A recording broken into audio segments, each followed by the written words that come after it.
ရဲမင်းတွေကိစ္စပါရဲမင်းတွေကပဲလောကကိုဘူဝမ်းဖောက်သူဖောက်ချလိုက်တဲ့ကိစ္စအဲ့တော့အဲ့ကိစ္စနဲ့ပတ်သက်ပြီးကျွန်တော်စုံစမ်းလိုက်တယ်ပေါ့မျိုးစုံကျွန်တော်စုံစမ်းတယ်ဒီနေ့တရက်ဆိုရင်ကျွန်တော်3ဦးထက်မနည်းသောပုံကိုယ်တွေဆိုင်ကျွန်တော်စုံစမ်းပါတယ်ဆိုတဲ့အခါဘာလို့တော့တွေ့ရလဲဆိုတော့တစ်ချက်ကရဲမင်းတွေကပွန့်လန့်ပြောရဲမင်းတွေကအဲ့ပဲလုပ်ငန်းလှုပ်စင်မလှုပ်စင်ကလေးကဒါနဲ့စေးတုံးတယ်စေးကြောင်တယ်စေးကွဲတယ်ပေါ့တစ်ချက်စေးကွဲတယ်စေးကွဲတဲ့ခါကျတော့ तू ပြောချင်တာရှောက်ပြောတာရှိတယ်ပေါက်တက်ကရှောက်ပြောတာရှိတယ် तू ထောင်ထားတဲ့ group ရှိတယ် Viber group တစ်ခုရှိတယ်အဲ့ group ထဲမှာရစရာမရှိတော့ဆဲဆိုမရိုက်ထားတာမနေဘူးမူစေးကွဲအတိုင်းကြီးစကားပြောထားတဲ့ file တွေအတန်း file တွေအကုန်မနေဘူးအဲ့ကျွန်တော်အကုန်နားထောင်ပြီးနားထောင်ခဲ့ရပြီးဆိုတော့ကျွန်တော်အဲ့အတန်း file တွေကျွန်တော်မှလည်းရှိပါတယ်ကျွန်တော်မှလည်းရှိနေပါဒါပေမဲ့ကျွန်တော်ဖွင့်မပြပါဘူးဒါတွေကကျွန်တော်မရိုက်နဲ့ရန်ကားတဲ့ဆိုတော့အဆင့်ဖြစ်တယ်ပေါ့နော်အဲ့ဒါဘယ်တော့လဲဆိုနိုဝင်ဘာသူ့အဖေတွေမိတွေမကြီးညာခင်ကလေးကသူ့အဖေတွေမိတွေမကြီးညာခင်ကလေးဖြစ်တဲ့ကိစ္စပေါ့နော်ဆိုတော့ကျွန်တော်စဉ်းစားတော့အဲ့လောက်မရိုက်နေရန်ကားတယ်ပြီးတော့သူစေးဟောဖြစ်တယ်စေးတော်တုံးတယ်လို့ကြားတယ်သူနဲ့ပတ်သက်ကူတဲ့ခင်ခဲ့ဘူးတဲ့ရင်းနှီးခဲ့ဘူးတဲ့သူတွေအကုန်လုံးပြပြချင်တယ်ဒီကောင်စေးတားတုံးတယ်3ယောက်လောက်ပြောတာစေးတုံးတယ်မွေးစေးတုံးတယ်စေးကွဲပြီးတခါလာကြရင်တခါစေးကွဲပြီးဆိုရင်ပေါက်တော့ရှောက်လုပ်တယ်ပေါ့ဗျာအဲ့ဒါမျိုးလုပ်တယ်ပေါ့ပြီးရင်သူ့ငွေကိစ္စနဲ့ပတ်သက်လို့လူမိုက်တွေကိုတုံးတယ်ဆိုတဲ့ကိစ္စမျိုးတွေမှာလူမိုက်တွေကို तू ကတုံးတယ်လို့တုံးတယ်ဆိုတဲ့ကိစ္စမျိုးတွေမှာတကယ်ကိုခင်ဗျာ तू ပြောတဲ့အထက်မှာပါပါတယ်လူမိုက်တုံးတယ်ဆိုတဲ့ကိစ္စမျိုးတွေမှာရှင်းပြရင်တော့ဘောင်နေစီးတွေကြော်ပြီးတော့ तू ကသူ့ကိုယ်သူ gain star ပုံစံလုပ်ချင်တဲ့သဘောမျိုးထိတောင်ရှိခဲ့ဘူးတယ်လို့ကျွန်တော်တို့ကြားရတယ်နော်တခြား information တွေအများကြီးပါကျွန်တော်တို့အများကြီး information ရနေပါတယ်ဒါပေမဲ့ကျွန်တော်တချို့လူတွေတချို့ကိစ္စတွေကိုကျွန်တော်အများကြီးhighlight မလုပ်ချင်လို့တုံးတောင်းလုပ်ချင်တဲ့သဘောနဲ့ပြောတာပါဆိုတော့ပို့ရှုပ်ကုန်အောင်ဆိုလို့ဘာလို့ဒီကောင်းရဲ့ရှုပ်တဲ့ဇလန်အများကြီးပဲနော်ရှုပ်တယ်ပဲကိစ္စမှာလဲ तू ပြပောက်ပဲပို့တဲ့ခါမှာ तू ပို့တဲ့ပုံစံဘယ်လိုလုပ်လဲဆိုတော့ तू မှာအပြစ်ကိုရှိလို့ဟိုကနိုင်ငံတော်ကဟောလုပ်လိုက်တယ်ရှင်းပြနိုင်ငံတော်က तू အဖေကိုသူတို့ဝရမ်းထုတ်ပြီးတော့ဖမ်းတဲ့လူတွေဖမ်းတယ်ဝရမ်းထုတ်တယ်ဘာလို့ဆိုတော့ပဲပို့တဲ့ခါမှာသူတို့ကဘာလုပ်လဲဆိုတော့အိန္ဒိယဘက်ကိုသူပဲပို့မယ်အဲ့တော့ဒီပဲဝယ်တဲ့ခါမှာကုမ္ပဏီတစ်ခုသူထောင်းတယ်သူ့နာမည်နဲ့မဟုတ်ဘူးအခြားတစ်ယောက်နာမည်သူကောက်ထောင်းတယ်ပထမသူ့နာမည်နဲ့ထောင်းတဲ့ကုမ္ပဏီကြီးတစ်ခုရှိတယ်ဒါပေမဲ့နောက်တော့ကုမ္ပဏီအသေးတွေနဲ့ထပ်ထောင်းလာရှိတယ်ထောင်းပြီးတော့ပဲပို့တယ်အဲ့ကုမ္ပဏီနဲ့ပို့တယ်ဟိုဘက်ကရတဲ့ပတ်စာကိုပြည်လို့ပြန်မလွယ်ဘူးနိုင်ငံတော်ပြန်ဒီဘိုးဘာမှဖြတ်ဖို့ပေါ့ဗျာပြောရင်ဘိုးဘာမှဖြတ်ဖက်နေအဲ့ပတ်စာကိုအဝေးရောက်နဲ့လွှဲပလိုက်တယ်အဲ့ပတ်စာအဝေးရောက်နဲ့ဟိုမှာတုံးပစ်တယ်ဒီဘက်ကပဲပို့တဲ့ကုမ္ပဏီကအဲ့ငွေကိုပြည်လို့ပြန်မသွင်းလို့နိုင်ငံတော်ကမှင်တို့လိုက်ပြီဆိုတာနဲ့အဲ့ကုမ္ပဏီကိုဆက်မလုပ်တော့ပဲနောက်ထပ်ကုမ္ပဏီတစ်ခုထပ်ဖွင့်တယ်ထပ်ဖွင့်ပြီးတော့နောက်ထပ်ကုမ္ပဏီတစ်ခုနဲ့ထပ်ပြီးတော့ပဲထပ်ပြီးတော့ပို့တယ်အဲ့လိုနဲ့သူကရတဲ့ပတ်စံအဝေးရောက်လို့လုပ်တယ်အဲ့လိုအဝေးရောက်လုံရင်းနဲ့သူ့ပတ်စံတွေအမောက်တွေတော်များလာတယ်အဝေးရောက်ဆိုတော့ပွင့်လင်းပြောရင်ဗျာအဲ့ထိုးစင်းက2100နဲ့ဖြတ်တဲ့ကိစ္စရှိတယ်ကျွန်တော်တခြားတွက်ပြရလို့2100ဒီ2100က85 25တော့ကာလာတော့2100ကို85 25အချိုးနဲ့ပြန်ချိုးတဲ့ခါမှာသူ$ထဲမှာ2350ပြန်ရတဲ့သဘော2350 2400နေပြန်ရတဲ့သဘောရှိတယ်ဒါပေမဲ့ तू ကအဲ့လောက်ရတာကိုမကြိုက်ဘူးအပြင်အဲ့တော့3100 200လောက်ရှိတဲ့အပြင်ဈေးနဲ့အဝေးနဲ့ပို့တော့ခင်ဗျာအဲ့မှာ margin က$တိုင်းမှာmargin က$တိုင်းမှာဘယ်လောက်ကတော့900လောက်သူမြတ်နေ$တိုင်းမှာ तू ကမြတ်နေတာအဲကြောင့်မလို့ပဲလောကမှာ तू ကပိုပြီးမြတ်နေတာအဝေးကို तू ကပို့တာများပြီးအဝေးနဲ့ပတ်စံကိုလွှဲရတယ်များတဲ့ခါကျတော့ तू ပတ်စံတအားမြတ်သွားတာမြတ်သွားတော့အဲကြောင့်မလို့ तू ကနောက်ပိုင်းမှာပဲဈေးတွေကို तू ကမချိပတ်စံမြင့်ပြီးတော့အုံသိမ့်ကျုံဝယ်ပြီးတော့ तू ကအကုန်လက်ဝဲကြီးဖို့ကြိုးစားခဲ့လိုက်တာကြိုးစားရင်းနဲ့ဒီလက်လွန်ချက်တုံတွေဖြစ်ကုန်တဲ့သဘောရှိတယ်အဲကြောင့်မလို့နိုင်ငံခြားငွေရပြန်မသွင်းနိုင်ရဲ့ဒီဘက်ကပဲလောကတခုလုံးဈေးကွက်ကိုဖျော်ဖျက်ပြအောင်လုပ်ဖို့ရည်ရွယ်ချက်ရှိတဲ့ပုံစံမျိုးလေးပေါက်တဲ့ခါကျတော့နောက်ဆုံးမှာ तू ဟာမျိုးစုံဖြစ်လာတော့ပေါ့ပြစ်မှုတွေကနောက်မှုသုံးမှုမှာဖြစ်လာတဲ့ခါကျတော့နောက်ဆုံးမှာ तू ခုနဒီနိုင်ငံတော်ကနေပြီးတော့ပတ်စံတောင်းတာပေါ့မင်းနိုင်ငံသား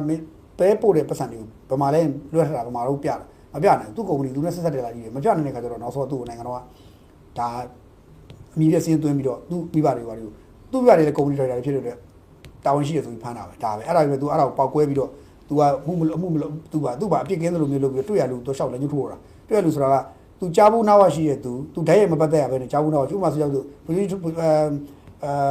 ဥညိုစောပေါ့နော်ဥညိုစောဖြစ်သွားတဲ့အတွက်ဝင်းကျုပ်ဥညိုစောဆိုရင် तू အနားတော်တီးခွင့်ရတာမဟုတ်ဘူးဒါပေမဲ့ဥညိုစောကိုလည်းရွယ်ပြီးတီးတာပဲဥညိုစောရွယ်ပြီးအနားတော်တီးခွင့်ရတာမဟုတ်ဘူ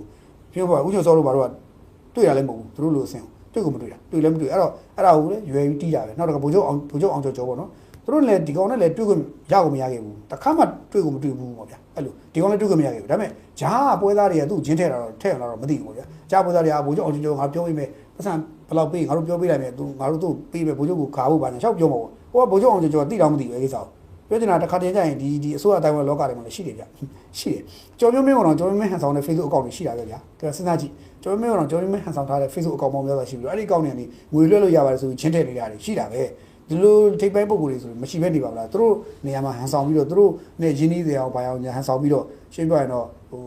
့ဟိုချိတ်ဆက်ပေးသလိုမိတ်ဆက်ပေးသလိုလည်းပတ်သက်ရှာမယ်အုပ်စုလည်းမရှိဘဲနေမလားသူအဲ့ဒါမျိုးတွေသွားပတ်သက်မိသွားပြီးတော့အဲ့ဒါဗိုလ်ချုပ်အောင်ကျော်သူကဘယ်လောက်ပေးပါဆိုသူကိုယ်တိုင်သွားပြီးအထုပ်ကြီးပိုက်လို့ပေးတာလားလို့မေးကြည့်လိုက်ဟုတ်မဟုတ်တာမဟုတ်ခဲ့ရှိလည်းမရှိခဲ့ဘူးလေကျွန်တော်သိသလောက်တော့ တခြားလူတွေကဘုံချုပ်အောင်ကျော်ရဲ့နာမည်အသုံးချတယ်ဆိုရင်တော့လည်းမသိဘူးပေါ့ဗျာဒါတော့သုံးချသွားရင်တော့ဘုံချုပ်အောင်ကျော်က plain ခံရတယ်ပေါ့ဒီလိုဘုံချုပ်ဦးညိုစောလည်းအဲ့တိုင်းပဲအဲ့လိုပုံစံမျိုးလို့ကျွန်တော်သိရတယ်ဒီလိုပဲတခါဟိုယုံလေးတို့ဘာလို့ယုံလေးပေါ့ဗျာယုံလေးတို့ဘာလို့ဒီလိုပဲသူပြောတယ်ဆိုယုံလေးလည်းကျွန်တော်မေးကြည့်ပြီးသူတချက်မှယူခဲ့တာမရှိဘူးသူတော့ကလော်တော့ပြီးရမေးပြီးဘာညာဆိုပြီးပြောပြီးပြီမင်းဒါမှမဟုတ်လာမလို့လဲဆိုတော့သူပြောပြီးသူဘယ်ဟာယူခဲ့တယ်ပြောဆိုပြန်ထောက်တရားပြီးဒီယုံလေးပြန်လုတ်ခဲ့တယ်လို့ကျွန်တော်အချမ်းမြင်သိရတယ်ဆိုတော့ဒါဒီကောင်သူ့ကိုသိပါတယ်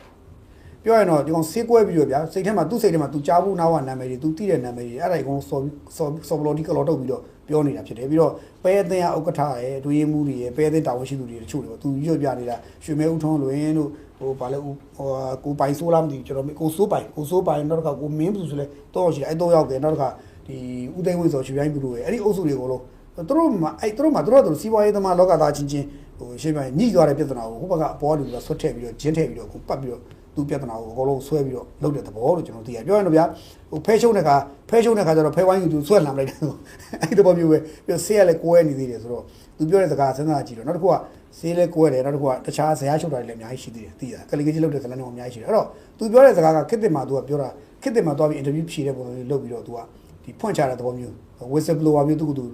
လုပ်ကြည့်တဲ့သဘောမျိုးပေါ့ဒါပေမဲ့လည်းလူပဲဖြစ်ဖြစ်ဒါတွေကတကယ်စစ်ဆေးလိုက်တဲ့အခါကျတော့ဖြေထွက်ပါတယ်ဟိုပြောရင်တော့သက်ဆိုင်ရာအာဏာပိုင်ဖွဲ့စည်းတဲ့စစ်ဆေးလိုက်ပြီစစ်ဆေးတဲ့အခါသုံးသပ်ကြည့်တဲ့အခါအချက်လက်တွေအားလုံးတိုက်ကြည့်တဲ့အခါဒီကောင်ပြောတဲ့အချက်လက်တွေတချို့တော့သူပြောတဲ့စကားတွေအကုန်လုံးထဲမှာ 20% လောက် 30% လောက်မှန်နေရရှိပေမဲ့ကျန်တဲ့90%လောက်ကလိန်ထားတယ်ပေါ့ပြောရင်တော့အမှန်နဲ့မှာအမှားတွေရောထည့်ပြီးတော့ဟိုပြောရင်လူတို့ကိုလှည့်သားပြီးတော့ပောက်ကဲပြောတဲ့သဘောမျိုးပဲလောက်ကဒီကိုလှုပ်ခတ်တော့လုပ်တဲ့သဘောမျိုးပေါ့အဲ့တော့သူ့ရွေးချက်ကဘာလို့တော့မသိဘူးပြီးတော့သူကိုယ်တိုင်လည်းနိုင်ငံခြားမှာထွက်ပြေးပြီးတော့ပြန်လဲမလာနိုင်တော့ဘူးသူလည်းပြန်မလာရဲတော့ဘူးဒီလိုရှိတယ်အဲ့တော့ပြောရင်ချုပ်ပြီးပြောရင်တော့သူကသူဆေးကွဲပြီးမူးယူပြီးတော့ပြောချင်လျှောက်ပြောတဲ့သဘောမျိုးကျွန်တော်ချမ်းမြေသိရတယ်ဒါကျွန်တော်သိရတဲ့ information ပြပြတာကျွန်တော်မေးတာသူနဲ့ပတ်သက်ဖူးတယ်လို့သတင်းထွက်တယ်သူ့ကိုသိတယ်သူ့ကိုသိတယ်လို့ပြောတဲ့လူတော့ရောက်တယ်မနေဘူးကျွန်တော် confirm လုပ်ထားတဲ့ဟာပါအဲ့တော့ confirm လုပ်ထားအဲ့တော့သူ့မိဘတွေမိသားစုတွေလည်းရှိပါလေသူ့မိကိုတော့အဲ့တခုပြောပါဦးမယ်အဲ့ဒီတဲမှာသူ့အဖေကိုလည်းတပ်ပလိုက်ပါဘာသာဆိုပြီးတော့ပြောတဲ့အတန်မျိုးတော့ကျွန်တော်ကြားခဲ့ပြီးပြီသူထောင်းတဲ့ group ရှိတယ်အဲ့ group မှာသူ့အဖေကိုတပ်ပလိုက်ပါဆိုပြီးပြောတယ်ဆိုတော့သူ့အဖေကိုတပ်ပလိုက်ပါဆိုတော့မျိုးဒီပြောတဲ့အထိစိတ်ကလွတ်နေတာအသိစိတ်ကအဲ့လိုလွတ်နေတာဆိုတော့ကျွန်တော်စဉ်းစားကြည့်ပါဗျအဲ့လိုလူမျိုးပြောတဲ့စကားကိုနောက်ခက်တဲ့လူမျိုးကတော့ပြောတာအဲ့လိုပြောတဲ့စကားဖြစ်နိုင်ပါမလားဆိုတဲ့မိကုံပေါ့နော်အဲ့ဒါကိုစဉ်းစားကြဖြစ်တယ်လို့ပြောချင်တာနော်နောက်တစ်ခုကတော့ဟိုနောက်ကြရင်ဒီကိစ္စတွေဖြည်းဖြည်းချင်းပေါ်လာလိမ့်မယ်သက်ဆိုင်ရာတာဝန်ရှိသူတွေလည်းသက်ဆိုင်ရာပုံကိုယ်တွေလည်းသူပေါ်လာပါလိမ့်မယ်အခုကျွန်တော်ပြောတာဟုတ်လားမဟုတ်လားနော်သူပြောတာသူပြောတာဘယ်လောက်ရာခိုင်နှုန်းမှန်ပြီးတော့ဘယ်လောက်ရာခိုင်နှုန်းမှားလဲဆိုတာဟိုကျွန်တော်ကပြောတယ်30ရာခိုင်နှုန်းလောက်ကတော့သူပြောတဲ့ထက်မှတချို့ကမှန်ပါတယ်ဒါပေမဲ့90ရာခိုင်နှုန်းကလုံးဝဂျင်းထည့်ပြီးတော့ဒီဘက်ကိုလှမ်းပြီးတော့ပိုက်ရမ်းလို့ရမ်းတဲ့သဘောလို့ကျမ်းမြင်သိရပါတယ်သူလည်းဟိုကြည့်ရတာသူလည်းတစ်ဖက်မှာသူ့အဖေကိစ္စတွေနောက်သူဆုံးရှုံးနေတာထားတာတွေအဲ့ဒါတွေနဲ့ပောက်ကွဲပြီးတော့မြန်မူးတဲ့ချင်းပလက်ချုပ်တဲ့ချင်းမှာထပြီးရှူးနဲ့ထပြီးတီးတဲ့သဘောလို့ယူဆတယ်သို့တော်လည်းစောင့်ကြည့်ကြတာပေါ့နော်ဘယ်သူဘာယူမှန်းပဲလောက်ကခရက်ကဘယ်လိုဆက်ဖြစ်မလဲပြီးအခြေတိုင်းတော့သတင်းတွေထွက်လာပါလိမ့်မယ်နော်ဒါလေးကကျွန်တော်ကျွတ်ကျွတ်လို့ပြောတာပါ